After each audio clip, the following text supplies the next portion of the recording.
Baiklah, bismillahirrahmanirrahim. Assalamualaikum warahmatullahi wabarakatuh. Waalaikumsalam warahmatullahi wabarakatuh. Hamdan wa syukran lillah, wa la hawla wa la quwwata illa billah. Asyhadu an la ilaha illallah wahdahu la syarika lah. Wa asyhadu anna Muhammadan abduhu wa rasuluh. La nabiyya ba'da, amma ba'du. Rabbi syrah li sadri wa yassir li amri wahlul 'uqdatam min lisani yafqahu qawli. Pertama-tama, marilah kita ucapkan rasa syukur kita kehadirat Allah Subhanahu wa taala karena pada malam hari ini kita diberikan nikmat kesehatan, nikmat Islam, nikmat iman, serta nikmat kesempatan untuk sama-sama hadir dalam kegiatan silaturahim Fibronectin serta bermajelis ilmu.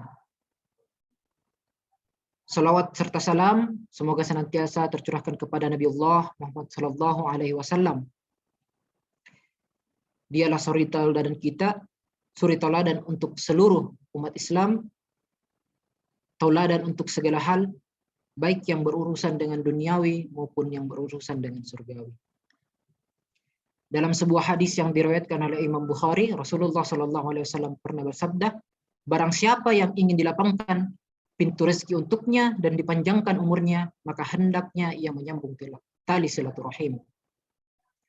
Sebuah hadis sahih lainnya yang diriwayatkan oleh Imam At-Tirmizi, Rasulullah sallallahu alaihi wasallam pun pernah bersabda, barang siapa yang menempuh jalan menuntut ilmu, maka Allah akan memudahkan jalannya menuju surga. Baiklah teman-teman sekalian, semoga apa yang disampaikan dalam hadis Rasulullah sallallahu alaihi wasallam itu menjadi suatu motivasi bagi kita untuk senantiasa mempererat tali silaturahim dan senantiasa berlomba-lomba dalam menghadiri majelis ilmu seperti yang kita jalani saat ini. Dikarenakan janji Rasulullah bahwa kita akan dilapangkan pintu rezekinya, dipanjangkan umurnya, serta akan dimudahkan jalannya menuju surga. Amin amin ya rabbal alamin. Sebelum melangkah lebih jauh, marilah kita mendengarkan pembacaan ayat suci Al-Quran yang akan dilantungkan oleh saudara Dr. Ahmad Yasin, dan kepada peserta lainnya diharapkan untuk mendengarkan dan menyimak pembacaan ayat suci Al-Quran tersebut. Kepada saudara Dr. Ahmad Yasin, saya silahkan. Assalamualaikum warahmatullahi wabarakatuh. Waalaikumsalam warahmatullahi wabarakatuh. A'udzu billahi minasy syaithanir rajim. Bismillahirrahmanirrahim.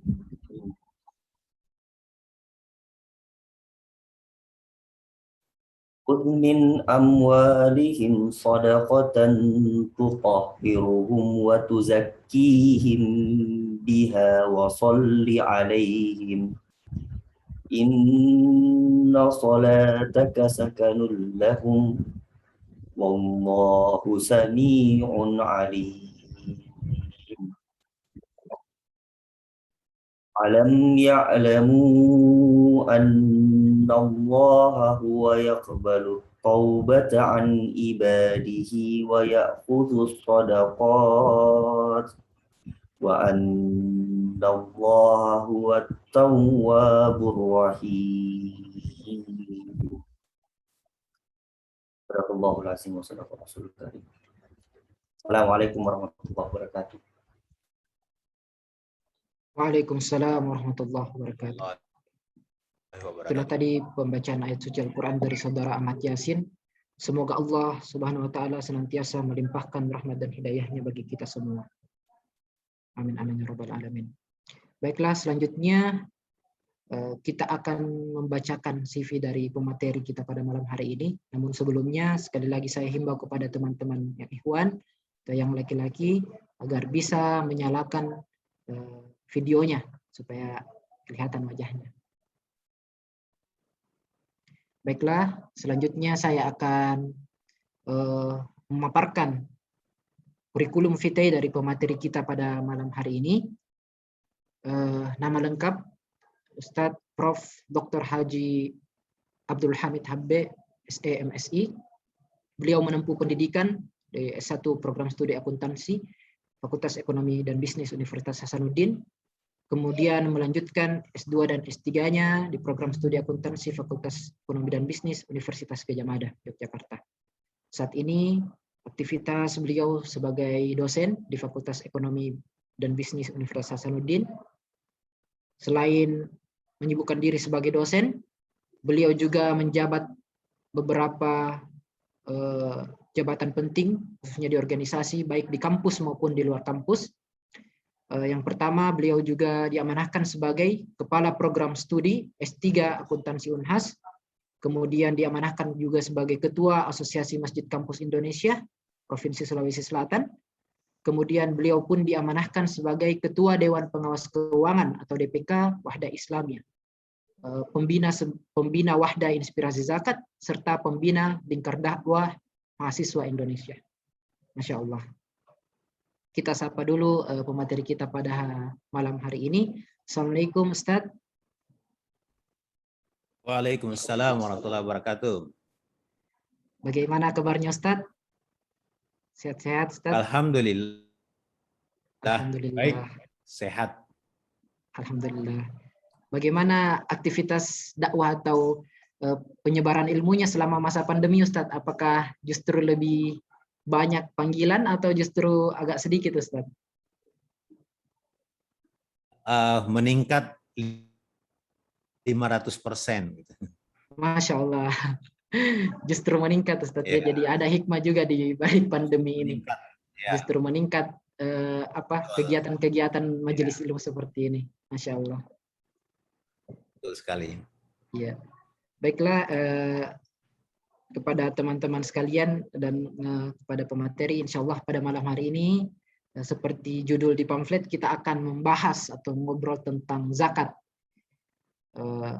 Apa itu zakat, jenis-jenis zakat, dan berbagai hal yang mendalam tentang zakat, yang mungkin kita telah dengarkan sebelumnya, khususnya di bulan-bulan Ramadan, tapi pada malam hari ini kita akan bahas dan kupas tuntas bersama Ustadz Profesor Dr. Haji Abdul Hamid Habbe, SE MSI. Untuk lebih jelasnya lagi, saya langsung serahkan kepada Al-Ustadz Fal Yatafadhal Mashkura. Silahkan Ustadz.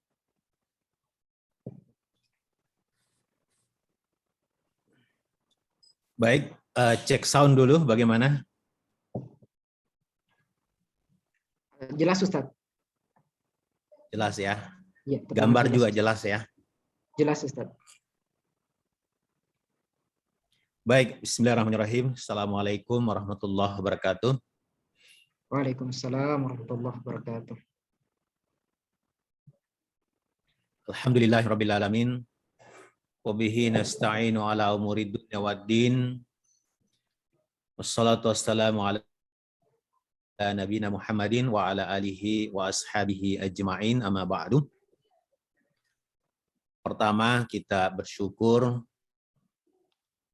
kepada Allah Subhanahu wa taala di tengah cobaan yang masih terus berlangsung, kita menyempatkan diri untuk ingin mengetahui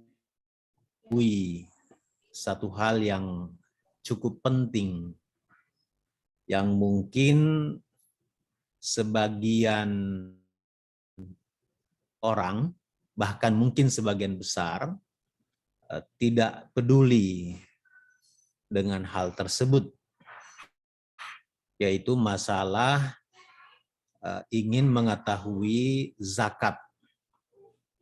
Dan apakah kita ini sudah termasuk muzaki, dan kalau termasuk muzaki, bagaimana cara menghitungnya dan bagaimana cara membayarnya. Oleh karena itu saya ingin memberikan apresiasi setinggi-tingginya, ya, karena ada inisiasi dari antum semua untuk mau mempelajari ini. Ya, Saya benar-benar terharu ya, antum semua yang sudah memperoleh pendapatan, masih muda, lalu peduli terhadap kewajiban atas harta atau perolehan yang dimiliki. Ya, ini satu penanaman yang sangat positif pada jiwa antum semua sebelum terjebak ya, oleh materialistik, kapitalistik, sampai individualistik yang menyebabkan muncul rasa kikir bersamaan dengan rasa tamak ya terhadap harta sehingga enggan mau membayar zakat. Saya izin share untuk lebih terstrukturnya materi pada malam hari ini.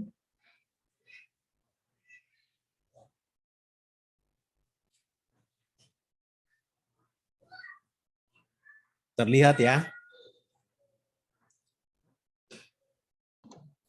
Ya, jelas Ustaz.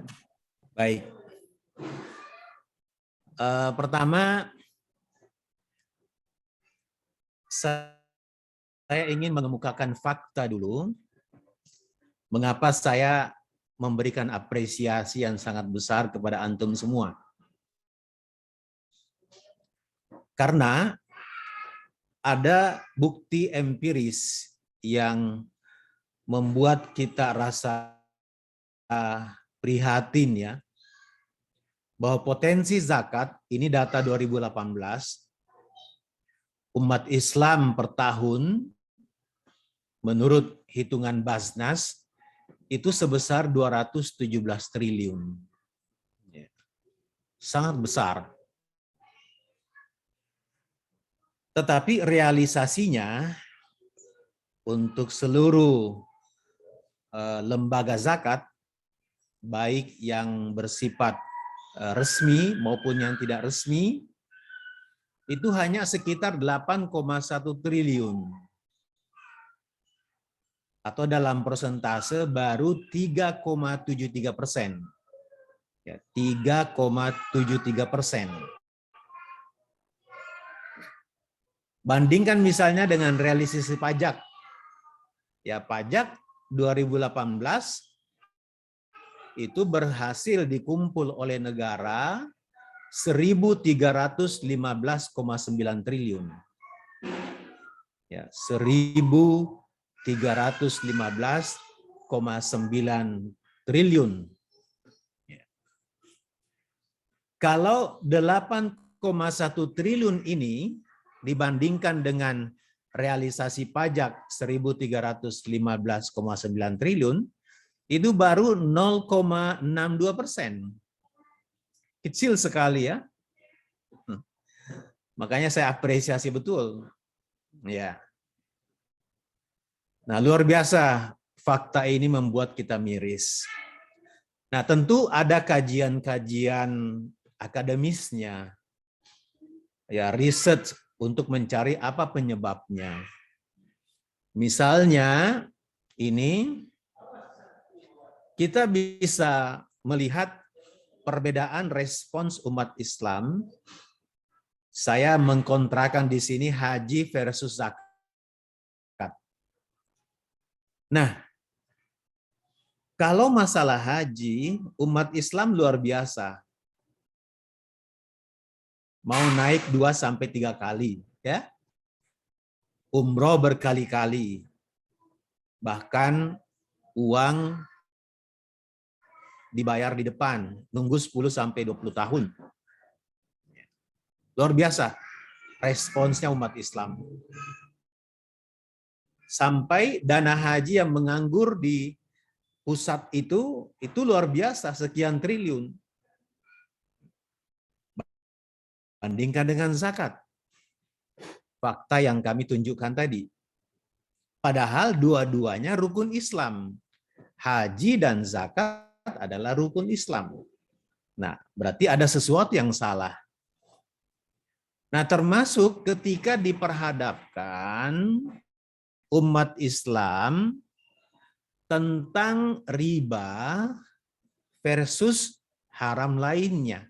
Dan ini menjawab mengapa 30 tahun perjalanannya perbankan syariah, itu market share-nya masih 6%.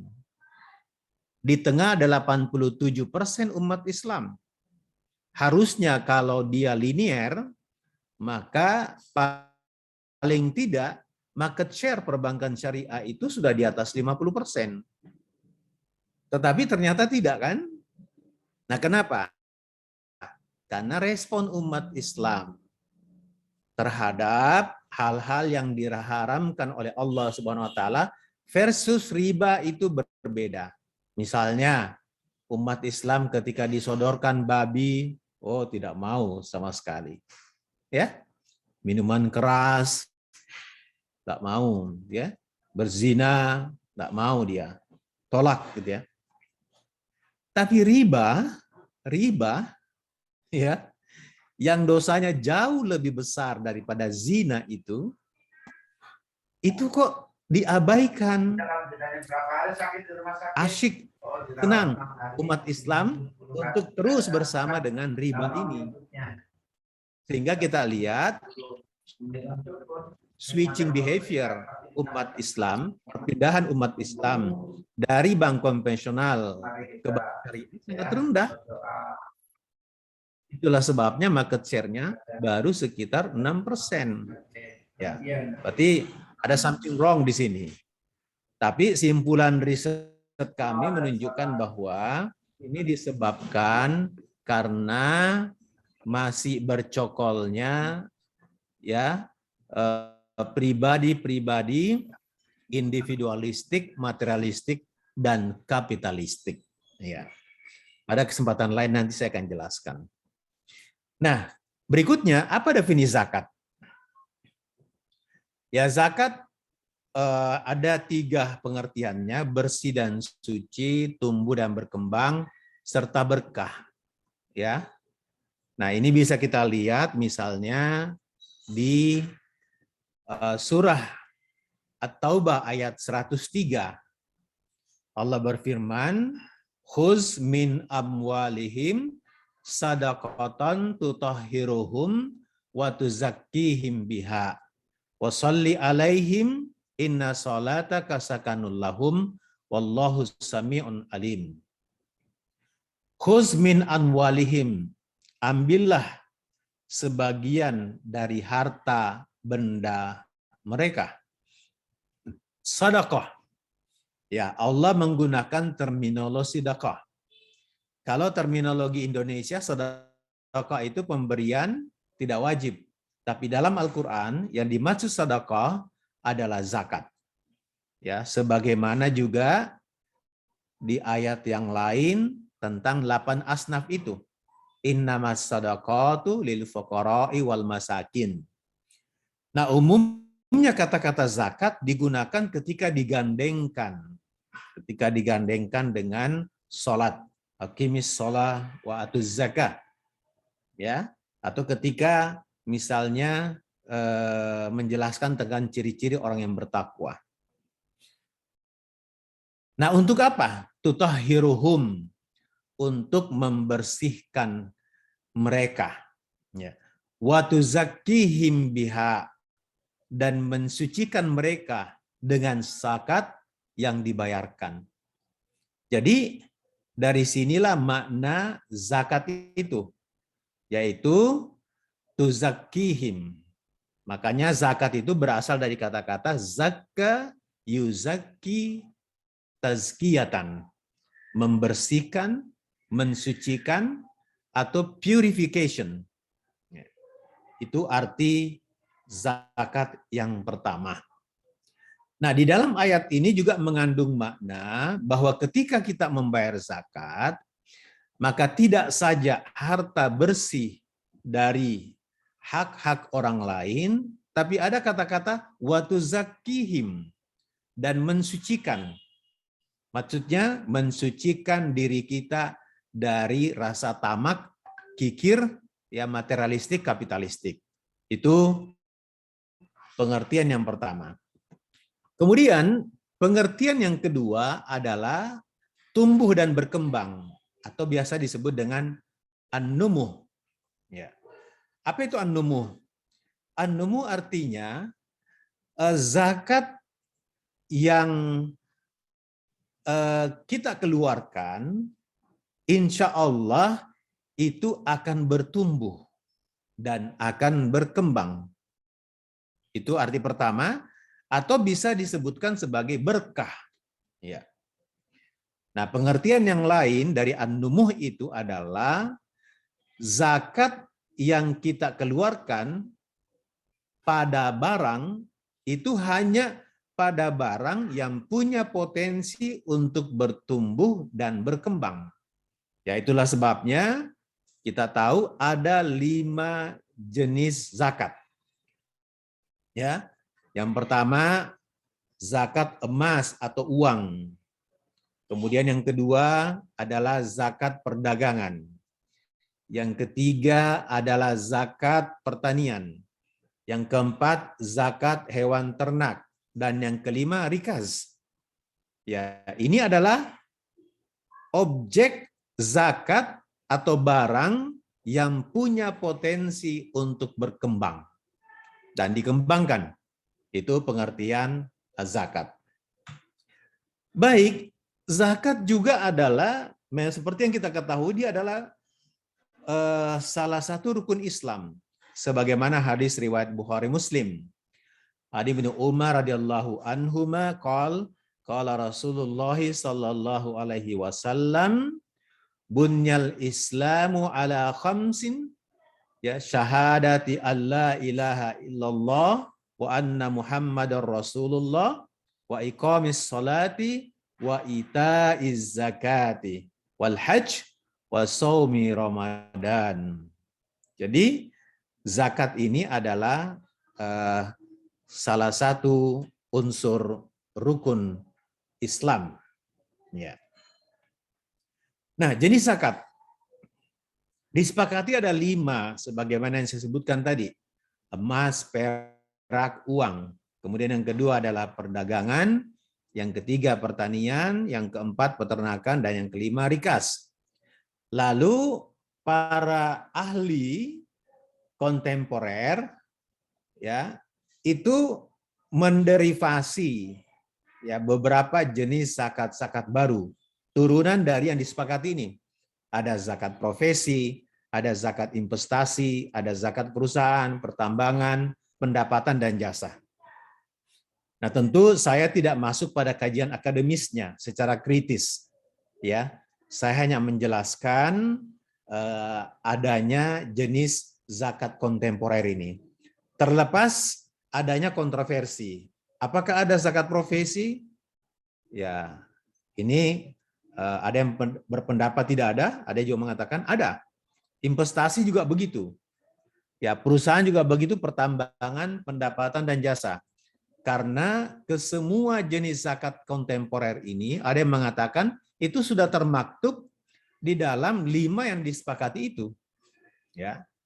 Tapi itu dalam kajian ekonomisnya, kajian akademisnya. Baik, syarat harta dizakati. Pertama, milik sempurna. Milik sempurna artinya bukan pinjaman. Ya. Jadi utang yang kita miliki itu tidak wajib dizakati. Barang titipan, barang temuan, ya, wakaf, hibah, itu bukan milik sempurna, maka tidak wajib dizakati. Apalagi kalau barang curian, gitu ya. Tak mungkin ya. Kemudian yang kedua, syarat yang lain adalah berkembang. Itulah sebabnya perlu haul. Berkembangnya suatu harta itu biasanya ada masa periodiknya, periodisasi. Ya, kalau emas, uang dan perdagangan serta hewan ternak itu periodisasinya 1 tahun, haulnya 1 tahun. Kalau Kalau zakat tanaman, haulnya adalah setiap kali panen. Sedangkan rikas itu tidak ada haul, tidak ada nisab. Begitu dapat rikas barang temuan, langsung dikeluarkan zakatnya saat itu. Ya. Kemudian yang ketiga sampai nisab. Ya, ada nisabnya. Misalnya kalau emas, uang itu 20 dinar atau 200 dirham. Ya, kalau dikonversi ke emas sekarang itu sama dengan 85 gram emas. Karena 1 dinar di zaman Nabi, ya mata uang dinar zaman Nabi sekarang masih ada di Museum London, itu sama dengan 4,25 gram emas. Berarti kalau 20 dinar kali 4,25 sama dengan 85 gram emas. Ya. Nah, kalau rupiah ya tinggal dikali harga emas sekarang. Kemudian yang keempat, melebihi kebutuhan pokok, ya, konsumsi 1 bulan, ya, normal 1 keluarga. Kemudian tidak terjadi zakat ganda. Ini nanti saya akan jelaskan. Kemudian cukup haulnya, cukup 1 tahun atau cukup 1 periode. Ini syarat harta yang wajib kena zakat. Tentu ada juga kontroversi di sini. Nah, kemudian tarif-tarif zakat yang ada itu ada 4 macam. Yang tertinggi 20%. Itu tarif untuk barang rikas, barang temuan. Ya. Kemudian sawah atau pertanian yang tanpa dieksploitasi sehingga mengeluarkan biaya, ya orang biasa sebut sawah tada hujan, itu tarif zakatnya 10%. Ya. Kemudian pertanian yang dieksploitasi ada biaya yang dikeluarkan itu tarifnya 5%. Dan perdagangan serta emas, uang itu tarif zakatnya 2,5%. Nah, apa dasarnya tingkatan tarif ini? Yaitu tidak lain adalah pertimbangan biaya dan risiko. Semakin tinggi biaya yang kita keluarkan, semakin besar risiko yang kita tanggung untuk memperoleh pendapatan itu, maka semakin rendah tarif zakatnya. Itulah sebabnya rikas, barang temuan, paling tinggi, 20%.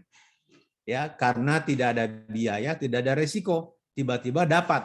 Ya, makanya hadiah itu zakatnya 20%. Gitu ya. Nah, ini juga yang mendasari ya, apakah zakat itu barang yang dizakati itu brutonya atau netonya. Ini bisa menjadi dasar untuk diskusi. Ya. Nah, zakat itu untuk siapa? Ini di surah At-Taubah juga ayat 60. Innamas sadaqatu lil fuqara'i wal masakin wal amilina 'alaiha wal muallafati qulubuhum wa fir riqabi wal gharimina wa fi sabilillahi wa ibnis sabil faridatan minallahi wallahu alimun hakim. Ya, ada 8 asnaf. Yang pertama adalah fakir, yang kedua adalah orang miskin, yang ketiga adalah amil, yang keempat adalah muallaf, yang kelima adalah budak, yang keenam adalah orang berutang, yang ketujuh adalah orang yang ibnu sabil, dan yang kedelapan adalah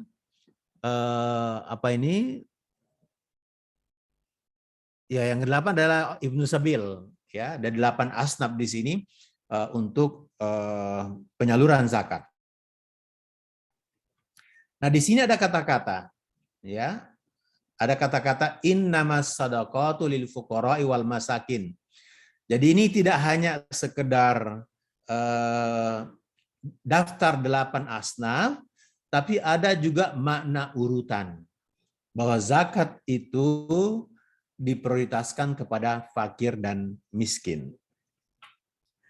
Ini dia 8 asnaf. Ya.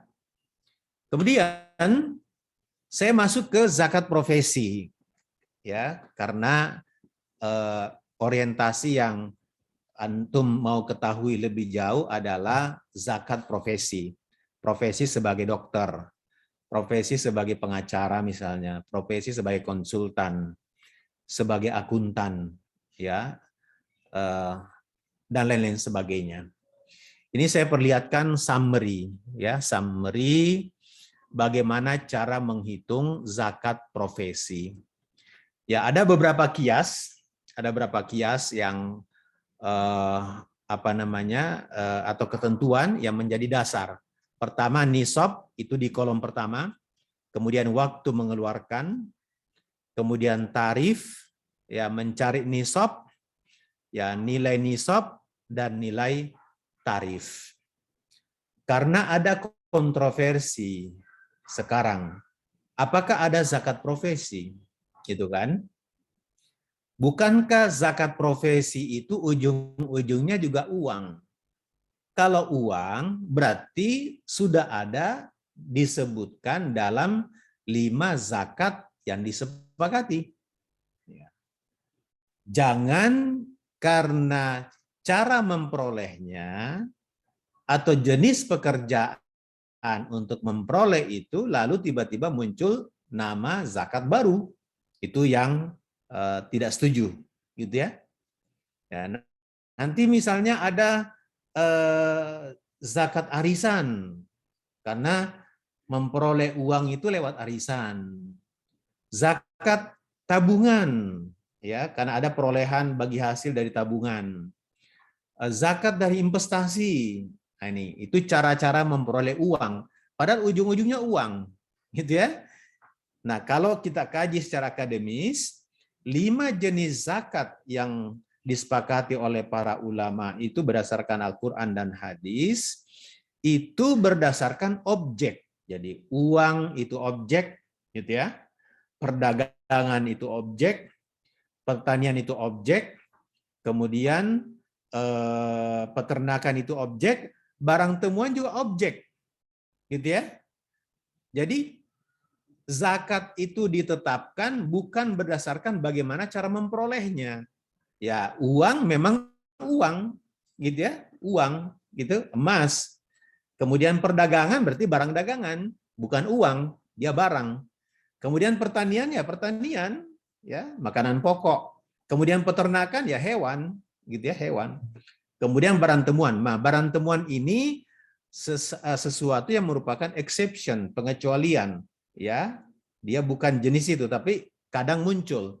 Bisa uang yang ditemukan secara mendadak, bisa barang dagang yang kita temukan secara mendadak, ya punya nilai ekonomis, bisa tiba-tiba dapat beras 10 karung, entah dari mana, misalnya gitu, tiba-tiba dapat hewan ternak, tapi kan yang begitu-begitu kan jarang menjadi barang temuan ya, biasanya barang galian gitu ya. Nah itu. Nah, tetapi yang pro dengan zakat profesi, dia nisbatkan begini. Sama dengan pertanian. Pertanian itu dikeluarkan zakatnya saat memperoleh, gitu ya. Saat memperoleh. Nah, profesi begitu. ASN gajinya setiap bulan, gitu ya. Tidak perlu tunggu 1 tahun, tapi setiap kali menerima. Makanya ada beberapa pendekatan di sini. Pendekatan yang pertama adalah yang disebut dengan nakdain penuh. Ya, nakdain penuh. Ini diibaratkan sama dengan zakat profesi itu sama dengan zakat uang. Penuh. Nisabnya 85 gram, waktunya haulnya 1 tahun, tarifnya 2,5%. Itu ya 2,5%. Itu kira-kira kalau misalnya harga emas itu 581.000 atau kalau 1 juta sekarang berarti 85 juta, ya 85 juta per tahun.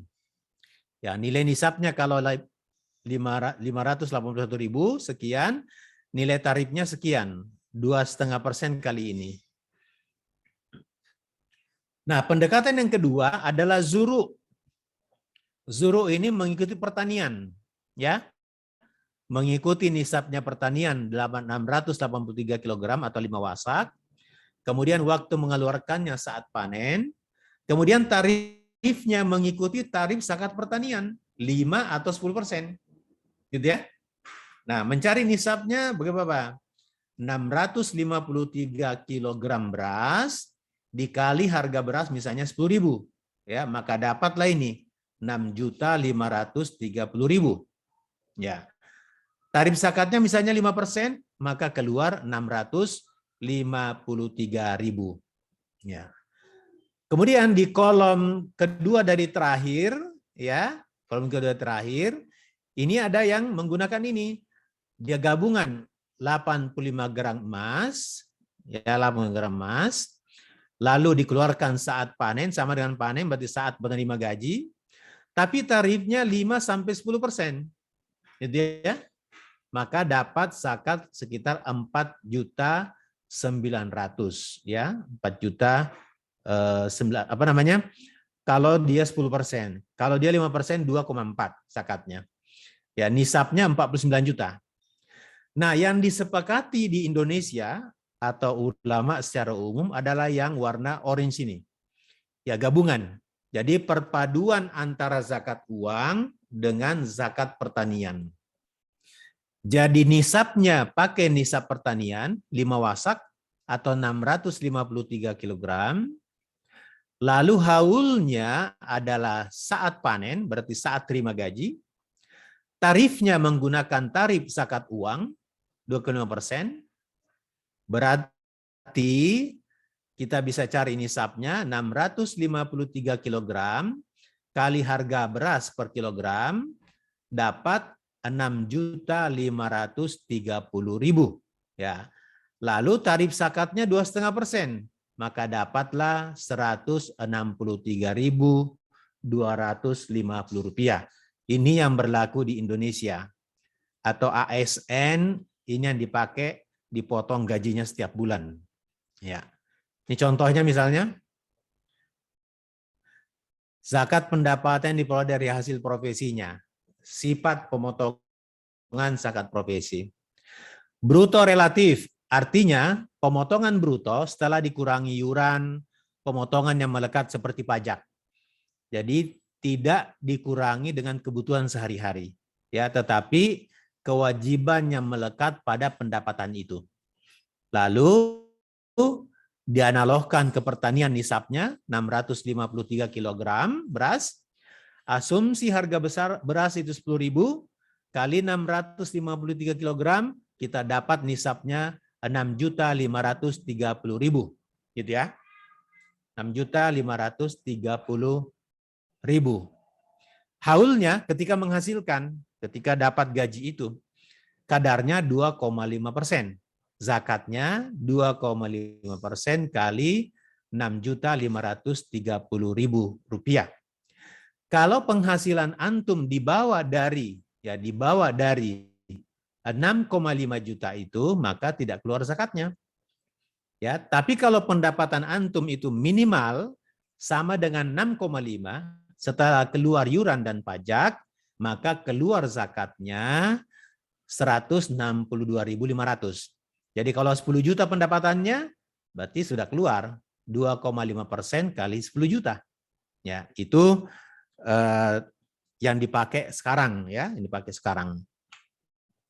Nah, bagaimana kalau dia perdagangan? Ini saya lewati saja, ya. Ini menggunakan pendekatan neraca, gitu ya. Nah, ini perlu saya jelaskan sedikit. Bagaimana cara menghitung zakat? Apakah berdasarkan objek atau berdasarkan subjek? Jadi cara menghitung zakat memang objeknya, tetapi kewajiban zakat itu dikenakan ke subjeknya. Ya, maksudnya apa? Ini untuk menghindari zakat ganda. Boleh jadi ya, saya misalnya sebagai PNS, gaji saya 6 juta, kalau pakai model tadi saya tidak kena zakat. Gitu ya? Ya.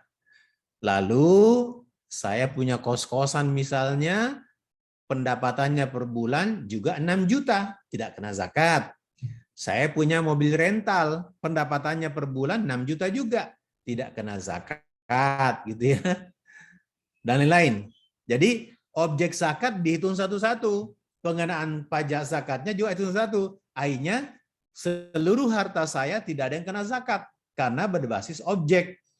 Tapi kalau berbasis subjek, maka kita konsolidasi semua. Ya, pendapatan dari gaji berapa, pendapatan dari konsultan yang lain, ya, konsultasi yang lain, pendapatan dari honor misalnya di seminar dan sebagainya. Itu dikonsolidasi. Nah, sehingga disinilah pentingnya akuntansi bagi individu. Jadi akuntansi itu tidak hanya penting bagi perusahaan, tetapi individu juga perlu akuntansi. Karena dari situ dia bisa menghitung apakah dia muzaki atau mustahik. Ya, ini contoh riset kalau mau ya.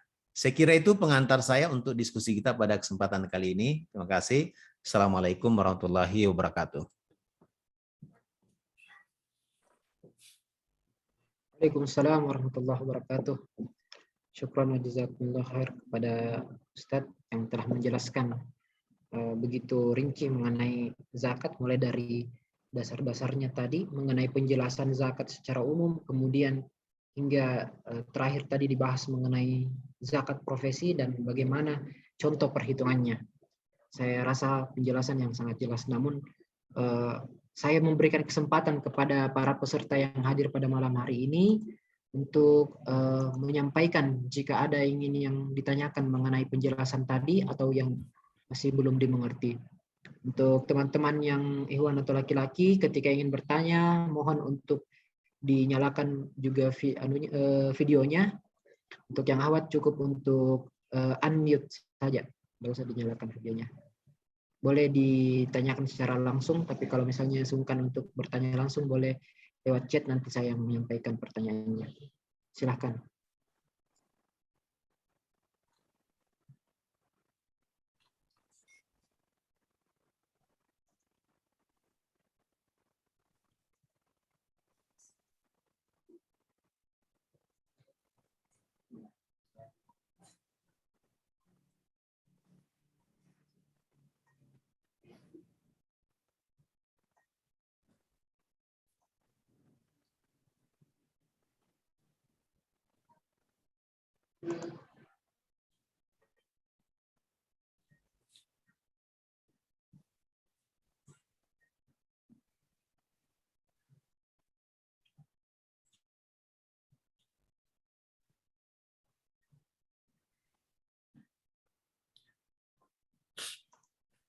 Kalau tidak ada berarti sudah langsung siap bayar zakat ini.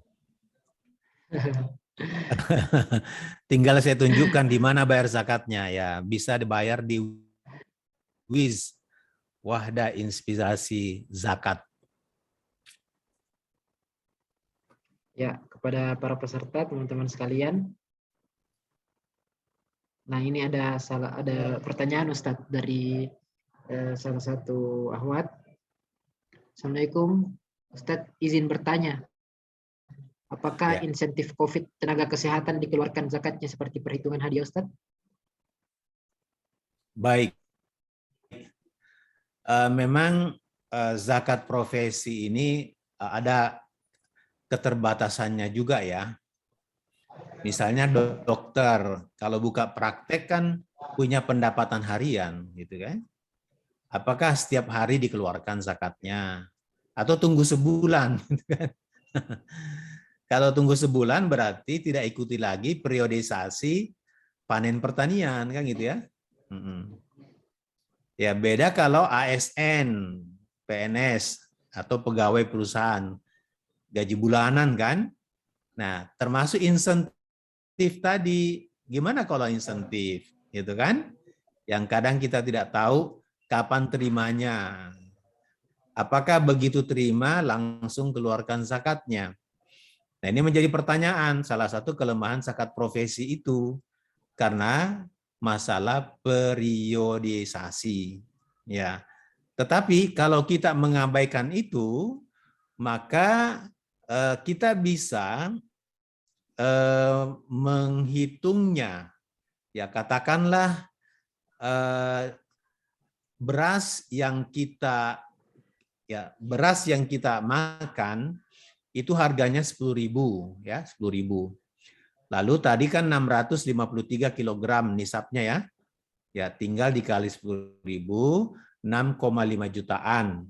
Itu nisabnya. Ya, setelah dikurangi iurannya dan pajaknya. Nah, kalau insentif nakes dari COVID itu melebihi itu atau minimal sama dengan itu, maka keluar zakatnya 2,5%. Gitu ya. Tapi kalau antum punya pendapat yang lain dan juga dibenarkan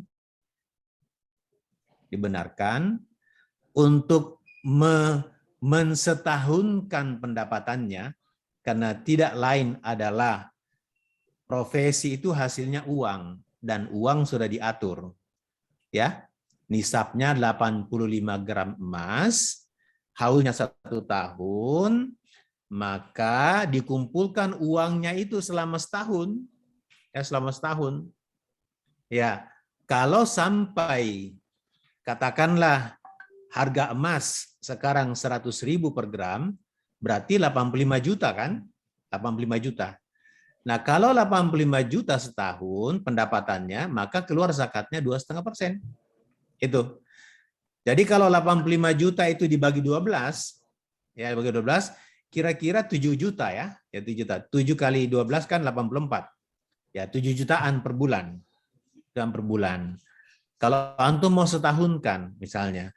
Tetapi kan tidak mungkin tersimpan 7 juta kali 12 bulan itu pasti dibelanja juga kan? Ya, dibelanja juga. Itulah sebabnya tadi syarat zakat itu salah satu diantaranya adalah dikurangi dengan kebutuhan normal. Oleh karena itu, yang dikenai zakat adalah yang tersisa. Dalam hal ini tabungan. Ya, tabungan. Ya, karena mungkin sudah harus bayar cicilan kendaraan, harus bayar cicilan rumah, karena itu utang kan. Nah, kalau masih ada saldonya di tabungan melebihi 85 juta, ya, apalagi ada pendapatan lain, misalnya kan kolektif tadi ya, maka keluar zakatnya 2,5%. Tapi kadang-kadang kalau kita keluarkan tahunan, itu terasa berat, karena jumlahnya besar gitu ya, jumlahnya besar. Nah, ada juga yang mencoba strategi begini. Dia yakini zakat profesi itu tidak ada, dia sama dengan zakat uang, ya, haulnya setahun, nisabnya 85 gram emas, tetapi dia bayarkan zakatnya per bulan. Jadi dia bayar angsur per bulan supaya tidak berat setahun itu. Nah, kalau ternyata setahun nanti itu jumlah zakat yang telah dibayarkan masih kurang, maka ditambahkan. Ya. Gitu ya. Kalau masih kurang. Kalau lebih tidak ada masalah, ya kan? Lebih masalah. Ya, itu juga strategi. Ya, silahkan yang mana antum percaya. Mau ikuti gabungan antara zuru, ya zuru dengan uang itu tadi di kolom yang orange itu, atau mengikuti di kolom kedua tadi, ya nikdanian itu, ya total ikuti zakat uang, terserah, gitu ya, terserah yang mana mau dipilih. Saya kira itu jawaban saya. Iya, ada pertanyaan tambahan lagi Ustadz dari tadi Ustadz. Dia ingin Silakan ya. bertanya, ya, misalnya seorang tenaga kesehatan punya gaji yang tetap sekian segitu. Kemudian setelah selesai masa kerja tersebut, tiba-tiba mendapat insentif COVID dari pemerintah. Apakah insentif ini bisa disamakan sebagai hadiah sehingga tarif zakatnya menggunakan 20%? Oh tidak, ya, karena insentif insentif dari pemerintah itu bukan tiba-tiba muncul, tetapi memang sudah disampaikan bahwa akan ada insentif, ya, dan sudah ada tenaga yang kita keluarkan, bekerja keras, ya, jadi bukan tiba-tiba saja muncul, tetapi itu sudah ada dalam program. Jadi tetap dia 2,5% zakatnya. Ya. Ini yang dimaksud rikas itu adalah sesuatu yang diterima yang tidak pernah kita tahu, gitu ya, tiba-tiba saja dapat, gitu ya. Jadi rikas itu tidak identik dengan barang tambang ya, karena kalau pertambangan emas, batu bara itu masuk zakat perusahaan, zakat perdagangan. Ya, bukan itu yang dimaksud. Misalnya kalau petani sedang menggali sawahnya untuk tanam padi, tiba-tiba dapat sebongkah emas. Nah, itu namanya barang temuan, gitu ya. Temuan. Tapi beda kalau tiba-tiba dapat tas di pinggir jalan isinya uang 1 miliar. Nah, itu tidak boleh dikeluarkan zakatnya. Bukan barang temuan seperti rikas yang dimaksud ya. Itu uangnya orang. Ya, bukan itu yang dimaksud.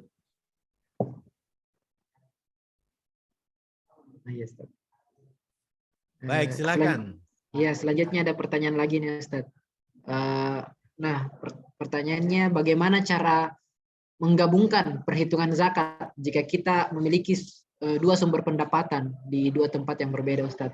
Misalnya di tempat pertama kita dapatkan penghasilannya per bulan, kemudian di tempat kedua itu penghasilannya dirapel, didapatkan per 3 bulan. Apakah zakat per bulan harus menggabungkan keduanya atau saat penghasilan di tempat kedua betul-betul dapat di tangan, Ustadz? Ya, itu tadi yang saya sampaikan. Kalau saya secara pribadi menghitung zakat itu berdasarkan subjek, bukan berdasarkan objek. Karena kalau berdasarkan objek, bisa saja gaji bulanannya itu tidak kena zakat. Karena cuma 5 juta, gitu kan? Sampai nisab. Ya, insentifnya juga tidak dapat. Tidak dapat. Tapi kalau digabung dapat kan gitu. Dapat.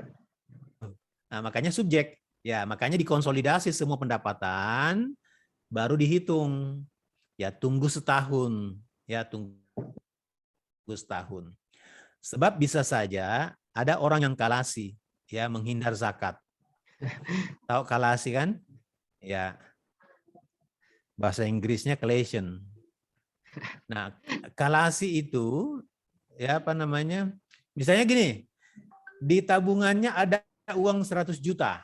Berarti kena zakat kan ini? Ya, karena tadi nisabnya 85 juta kan? Tapi di bulan ke-11, 50 juta uangnya itu dia balikan barang dagangan. Ya. Masuk ke bulan 12, sisa uangnya di tabungan 50 juta, tidak kena zakat. Ya kan? Barang dagangannya baru umur 1 bulan. Kan dibeli di bulan ke-11. Maka terhindarlah dia dari zakat. Nah, itu kalasi namanya, menghindari zakat.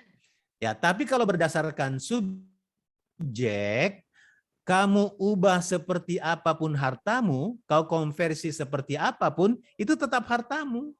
Kamu wajib zakat. Tidak peduli kau konversi apa. Itu bagusnya kalau berdasarkan subjek. Tapi ini kajian akademis ya. Ya. Itu penting akuntansi di situ. Ya, silakan kalau masih ada lagi. Ada lagi nih Ustadz, pertanyaannya yang sama dari Ahmad tadi. Nah, bagaimana apakah bisa kita menyalurkan zakat profesi tapi tidak melalui lembaga, langsung misalnya memberikan kepada fakir miskin?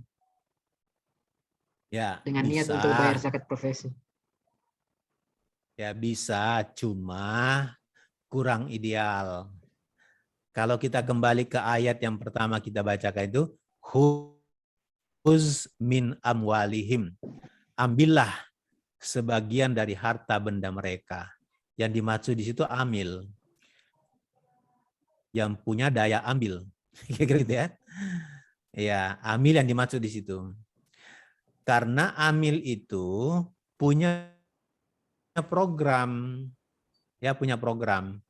Zakat itu diharapkan memang mampu memberdayakan orang yang mustahik itu di target misalnya mendapat bantuan modal dari zakat, mudah-mudahan 2 tahun ke depan sudah menjadi muzaki. Ya, jadi amil itu punya program, punya peta, punya perencanaan, ya, punya pembimbingan dan pelatihan, pendampingan. Makanya terprogram, gitu ya. Nah, kalau kita salurkan nafsi-nafsi, nanti ada yang dapat, ada yang tidak dapat. Yang terpenuhi cuma kebutuhan konsumsinya, gitu ya. Padahal zakat itu punya target jangka panjang. Tapi boleh kita mengatakan kepada amil, ini zakat saya.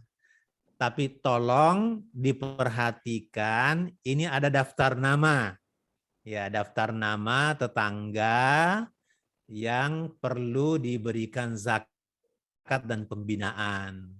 Supaya dibina. Ya, dipanggil ikut pengajian, diberikan motivasi, ya pendampingan, boleh begitu, ya boleh begitu, ya itu bisa. Ya.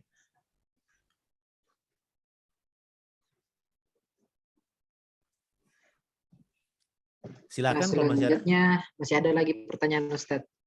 Nah, Ya. ini bagaimana hukumnya ketika kita membagi-bagi tabungan supaya tidak sampai nizabnya zakat, Ustadz? Yang tadi hukumnya kalau collision ya. Hukumnya collision. Ya enggak boleh ya.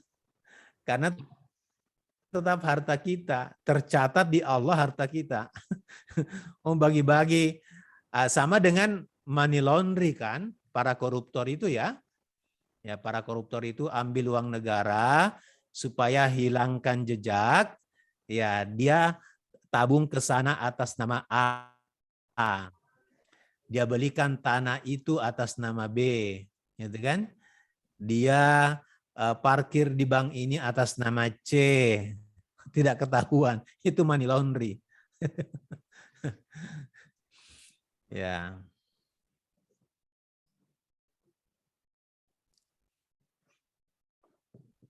Insya Allah, kalau kita niatkan dengan baik dan benar membayar zakat, maka makna dari zakat itu berkah, an-numu akan kita peroleh. Ya. Kita tidak kekurangan harta, tapi malah bertambah harta kita karena berberkah. Juga hati kita menjadi lapang, karena tuzakihim. Harta yang kita keluarkan itu membersihkan jiwa kita. Ya. Cuma pakai strategi tadi. Biasanya kalau ditunggu setahun, bisa saja nanti zakat antum itu mencapai 50 juta. Mau dikeluarkan, emang 50 juta ya banyak sekali. Tetapi kalau dicicil per bulan, diangsur zakat itu strategi yang bagus. Ya. Selanjutnya Ustadz, masih ada pertanyaan dari Agung. Oke. Silakan Agung. Ya, raise hand, bisa tanyakan langsung. Ustadz, saya ada pertanyaan. Kan ini tadi kita dari awal sampai akhir tuh membahas tentang kewajiban dari yang memberikan zakat. Nah, kalau dari sisi penampung zakat atau amil zakat itu ada nggak sih kewajiban mereka bagi para pemberi zakat? Misalnya siapa tahu pengumpul zakat itu mereka wajib setiap pekan atau setiap minggu itu memberitahukan uangnya dipakai untuk apa, atau zakatnya dikumpulkan itu telah dipakai sebagai apa gitu. Terima kasih. Ya, maksudnya apakah amil itu kan memang salah satu bagian di slide saya tadi itu adalah faktor deterministik, motivasi orang berzakat. Di antaranya adalah kepercayaan terhadap amil, gitu ya. Nah, apakah amilnya ini akuntabel? Itu juga menjadi taruhan. Sebab masyarakat juga enggan menyalurkan zakatnya kalau amilnya tidak akuntabel. Nah, makanya Basnas, Lembaga Amil Zakat Nasional, Lembaga Amil Zakat Nasional, kan ada lembaga amil zakat di masjid, ada di yayasan. Nah, ada juga lembaga zakat resmi yang sudah nasional. Ya, seperti Wadah Inspirasi Zakat itu sudah level nasional. Ya. Kewajibannya adalah dia wajib diaudit oleh kantor akuntan publik. Ya. Jadi harus ada audit dari KAP. Mempertanggungjawabkan dana yang dikumpul di masyarakat itu dikemanakan saja, itu dilaporkan. Bahkan laporannya bulanan. Ya, laporan bulanan ke Kementerian Agama dan juga ke Basnas Pusat. Lalu setiap akhir tahun itu diaudit oleh kantor akuntan publik. Ya. Dan amil itu punya bagian. Kan tadi ayatnya juga menyebutkan seperti itu ya. Innamas shadaqatu lil fuqara'i wal masakin wal amilina 'alaiha. Ya. Dan amil yang mengurus zakat itu. Bukan pengurus ya. Bukan penasehat atau pembina di strukturnya. Yang duduk-duduk tidak bekerja apa-apa tiba-tiba dapat bagian. Tetapi yang benar-benar mengurus ini, mengurus yang kerja 24 jam di situ. Ini yang dapat bagian. Dan sudah diatur oleh Kementerian Agama berapa persen bagiannya amil dari jumlah zakat yang diperoleh itu. Untuk biaya operasionalnya. Ya, biaya operasionalnya. Kira-kira begitu ya, Dr. Agung yang ditanyakan. Ya. Nah, insya Allah kalau lembaga-lembaga zakat yang sudah nasional, resmi, itu akuntabel insya Allah. Ya, akuntabel itu.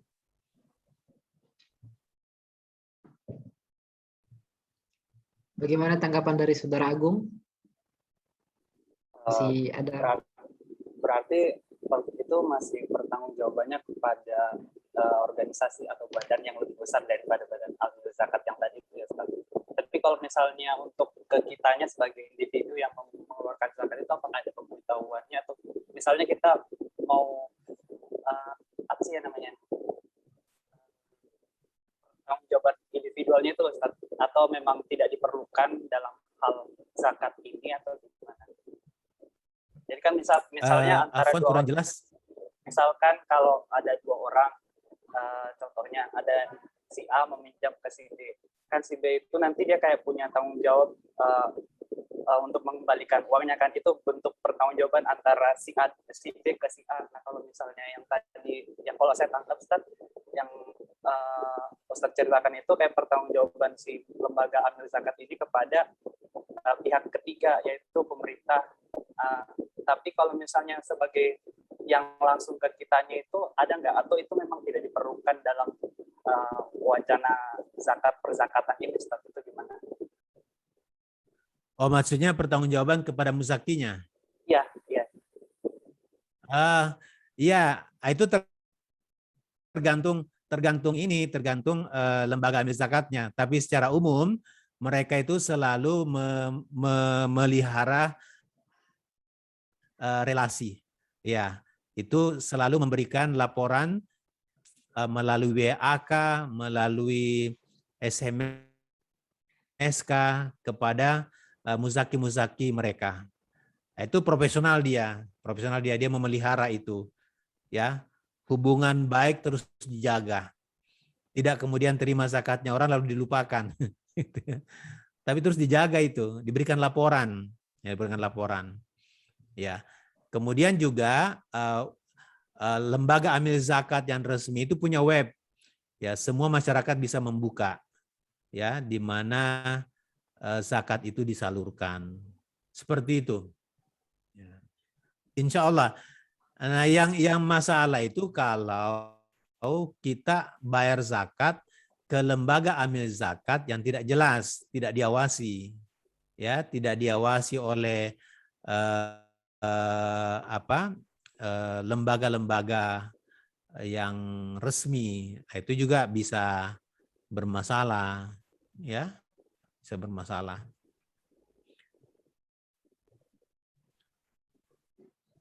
Silakan kalau masih ada. Masih ada Ustadz. Nah, ada salah satu pertanyaan lagi yang cukup menarik tuh, Ustadz, mengenai zakat investasi. Nah, apa yang dimaksud dengan zakat investasi, Ustadz, dan apa saja contoh zakat investasi itu, Ustadz? Ya, ini juga termasuk kontroversi ya. Kontroversi, kok ada lagi zakat investasi? Bukankah kalau kita bertani itu investasi? Kan beli pupuk, beli bibit, kemudian ditanam, itu investasi. Bukan kalau kita berdagang itu investasi, beli barang, ya dijual, dapat untung, itu kan investasi juga. Makanya banyak juga yang tidak percaya kok terlalu banyak turunannya zakat ini, gitu ya. Ya, padahal yang dimaksud misalnya investasi di saham, ya beli saham gitu ya, beli saham, atau beli emas, investasi, atau dia beli rumah gitu ya, beli rumah investasi, itu kena zakat, ya kena zakat, ya apapun bentuknya, mau dinamakan apa akan kena zakat, ya. Misalnya kalau investasi dalam bentuk emas, maka ikut aturan-aturan zakat tentang emas. Kalau investasi dalam bentuk saham, surat berharga, yang mudah diperjualbelikan, dia masuk kategori uang. Mas, kalau dia investasi rumah, kalau dia persewakan itu rumah, maka sewanya yang kena zakat. Tapi kalau menganggur itu rumah, maka rumah itu kena zakat. Ya. Makanya lucu juga kenapa tiba-tiba ada lagi zakat investasi. Padahal bukankah semua investasi ini kan itu. Itu ya. Sama dengan zakat profesi, banyak yang tidak setuju karena ujung-ujungnya kan uang. Uang sudah diatur. Ya. Gitu ya, investasi. Silakan. Mau investasi dalam bentuk apa? Ikuti 5, paling tidak 4. Misalnya investasi di peternakan. Ya ikut zakat peternakan. Nah, yang ingin saya jelaskan adalah kan yang disebutkan oleh Nabi itu untuk zakat pertanian itu adalah untuk makanan pokok. Makanya disebutkan dalam hadis itu adalah, ya disebutkan dalam hadis itu adalah gandum, baik yang kasar maupun yang halus. Kemudian kurma, anggur, kismis. Ya. Ini semua makanan pokok. Ciri-ciri makanan pokok adalah bisa dikeringkan dan bertahan lama. Nah, di situ tidak disebutkan beras kan, tidak disebutkan jagung. Nah, kita makan beras, maka kena zakat. Sagu kena zakat. Nah, sekarang kan ada pertanian, perkebunan, misalnya perkebunan mangga banyak sekali gitu ya. Kelapa sawit gitu ya. Kemudian ada juga peternakan, misalnya empang, kan tidak disebutkan dalam hadis. Ada ayam, ayam potong. Nah, semua yang tidak disebutkan dalam hadis itu masuk kategori perdagangan. Misalnya sawit, cengkeh, ya dia bukan makanan pokok, maka dia masuk kategori perdagangan. Usaha, industri, gitu ya. Sama dengan empang, ya, sama dengan empang. Apakah udang atau ikan bolu atau apa, masuk perdagangan.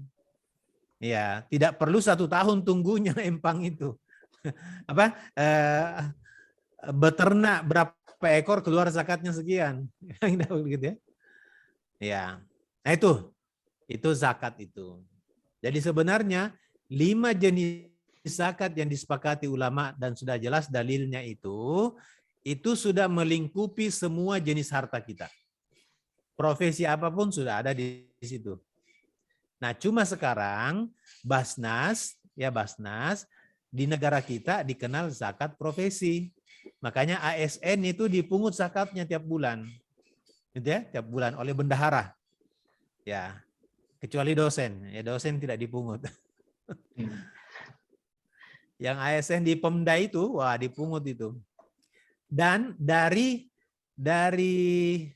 berapa tadi 3,8 triliun yang sempat dikumpulkan oleh Basnas, seluruh lembaga zakat di Indonesia itu kebanyakan memang dari zakat profesi, dari pegawai-pegawai yang dipotong oleh bendahara. Itu lebih banyak di situ. Ya, jadi masih banyak potensi zakat yang belum dipungut atau belum dibayarkan oleh muzaki. Ini yang saya katakan tadi, apa penyebabnya ya? Kalau haji kok rela nunggu 20 tahun? Misalnya gitu. Umroh berkali-kali, giliran bayar zakat enggan kan gitu. Kan lucu juga ya. Mau menghindari babi haram, tapi kok riba dia tidak hindari. Padahal riba itu berkali-kali lipat dosanya dibanding babi. Ini kan lucu kan gitu. Ya.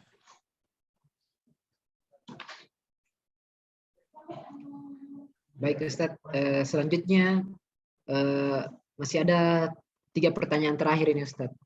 Ya, saya rasa antusias teman-teman ini untuk bertanya alhamdulillah sangat tinggi. Selanjutnya ini masih ada yang bingung Ustadz mengenai implementasi dari pembayaran zakat ini. Misalnya kita dapat gaji itu 3,6 juta Ustadz per bulan. Namun kemudian dapat tambahan lagi insentif COVID misalnya 5 juta. Tapi hanya 4 bulan yang didapat itu Ustadz. Nah, apakah kewajiban untuk mengeluarkan zakat itu berlangsung selama 4 bulan saja Ustadz karena melebihi 6,5 yang tadi disebutkan? Ya, 4 bulan saja. 4 bulan saja. Karena ikut dianalogkan dengan pertanian. Sama dengan pertanian. Di panen pertama, kedua, ketiga, sampai nisabnya 5 wasak, 650 kg. Tapi di panen keempat, karena ada wabah, sisa dapat 500 kg. Maka tidak keluar zakatnya. Sama analognya itu. Iya. Ya, selanjutnya Ustadz, mau bertanya lagi mengenai implementasinya ini Ustadz. Jika kita misalnya punya bisnis, kemudian menjual barang, bagaimana caranya menghitung zakat tersebut Ustadz? Apakah dihitung dari untung penjualannya atau dari nilai barang dagangan yang kita miliki? Ya, ini tadi yang saya tidak sempat jelaskan. Di slide saya ada berapa rumus itu ya, cara menghitung zakat perdagangan. Ya. Jadi, kan begini. Logikanya ya. Logikanya. Kalau kita buka usaha, kan butuh modal ya. Butuh modal. Modalnya itu katakanlah 100 juta. Oke. Kita punya modal 100 juta. Lalu kita belikan barang. Kita belikan barang dagangan senilai 75 juta. Oke, 75 juta. Berikan barang dagangan 75 juta. Lalu kita belikan peralatan toko 10 juta. Berarti sudah berapa itu? Sudah 80 juta. Oke. Kan 70 juta kita belikan barang. 10 juta peralatan toko. Oke. Kemudian 10 juta lagi sewa ruko. Berarti sudah 90. 90.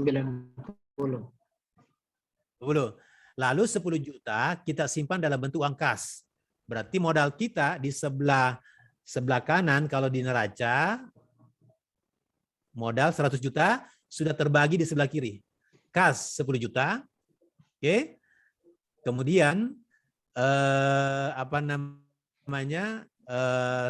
sewa dibayar di muka 10 juta. Lalu persediaan barang dagangan 70 juta. Peralatan 10 juta. Sama-sama 100 juta. Seimbang 100 juta kan? Ya. Nah, dalam perjalanannya 1 tahun, perjalanan 1 tahun, barang yang 70 juta tadi itu kita putar setahun ya, putar setahun, menghasilkan laba, katakanlah labanya 50 juta. 50 juta labanya kan gitu ya. Ya, 50 juta labanya. Maka di modal di sebelah kanan tadi 100 juta menjadi 150 juta. 150. Ya, 150 juta kan bertambah 50 juta kan? Ya. Di sebelah kanan bertambah kemana? Sebelah kanan, sebelah kiri. Ya, bisa saja barang dagangannya itu nilainya 60 juta, kan tidak bergerak ini sewa 10 juta dan peralatan 10 juta, 20 juta ya? Ya. Iya.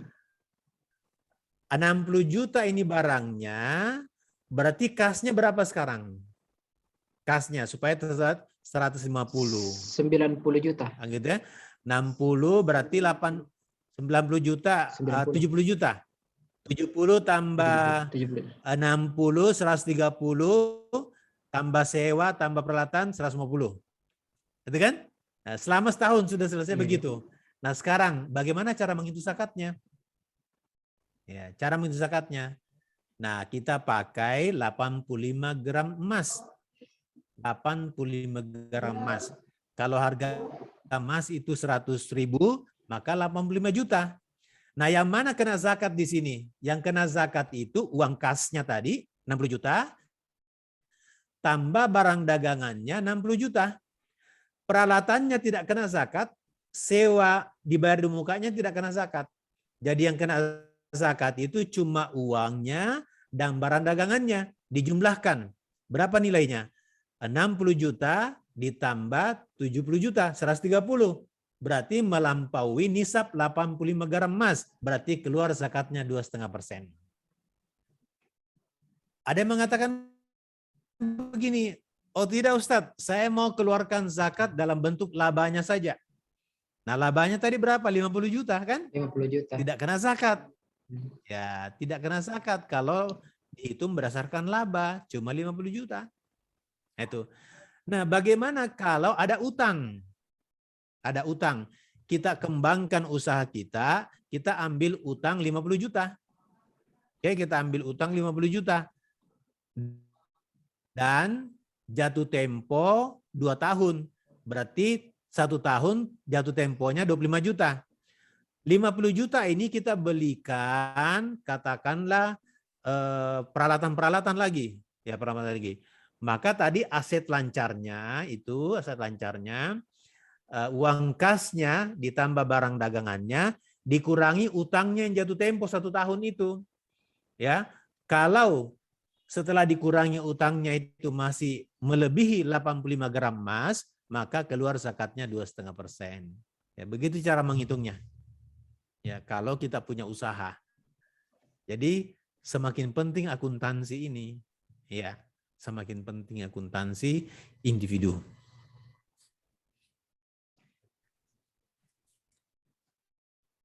Silakan kalau masih ada.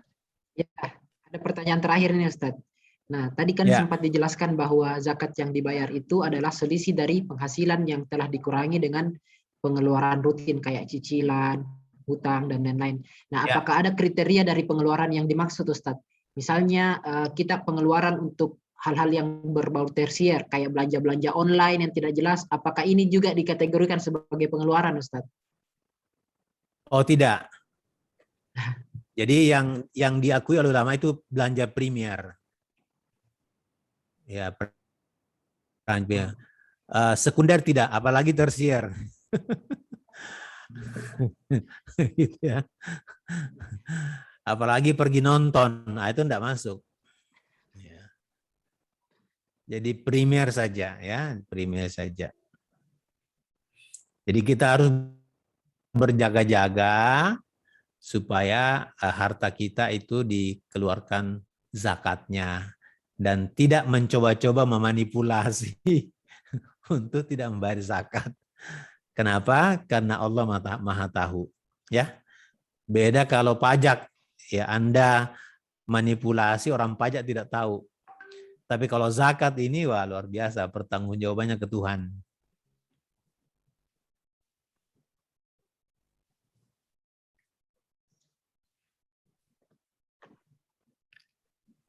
Iya, saya rasa sudah tidak ada lagi pertanyaan dari teman-teman ini, Ustadz. Ini tadi pertanyaan terakhir itu, Ustadz. Ya, Ya. baik. Selanjutnya saya Baik. memberikan kesempatan untuk Ustadz mungkin ingin menyampaikan closing statement ataupun nasihat-nasihat kepada kami, Ustadz, terkait mengenai zakat ini. Baik. Khususnya.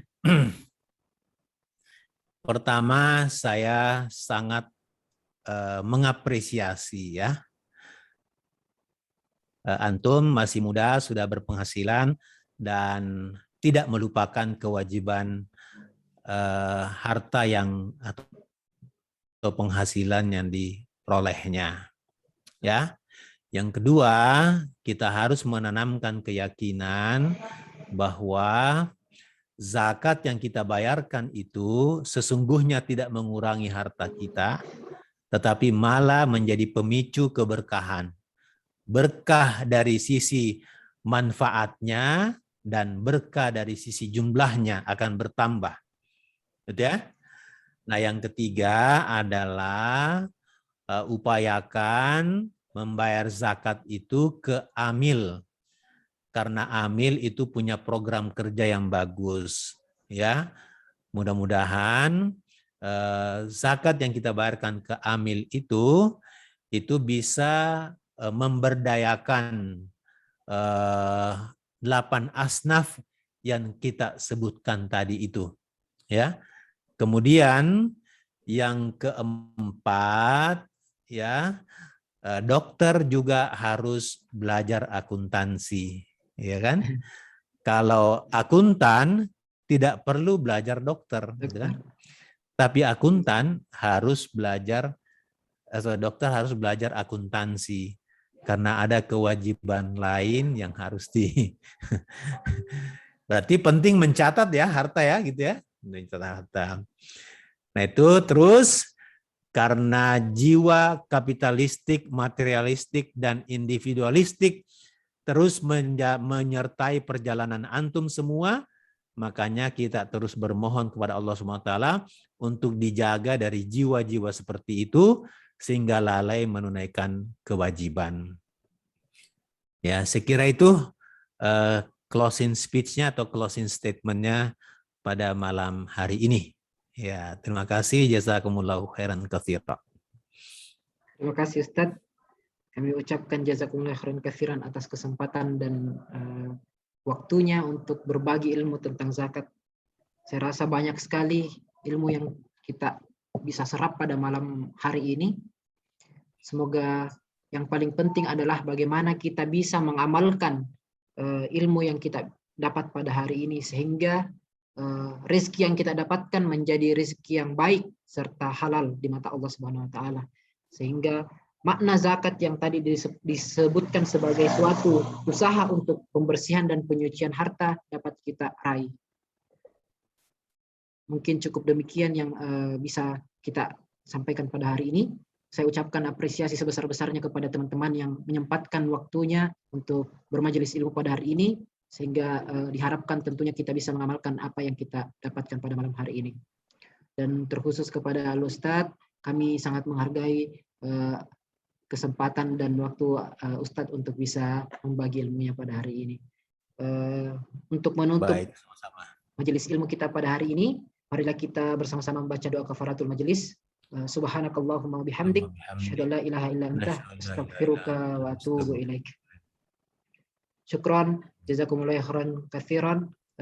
Sekian, wassalamualaikum warahmatullahi wabarakatuh. Semoga kita bisa berjumpa di lain kesempatan. Amin amin ya rabbal alamin. Baik, waalaikumsalam warahmatullahi wabarakatuh. Izin live ya. Ya Ustaz, terima kasih Ustaz. Oke, ya.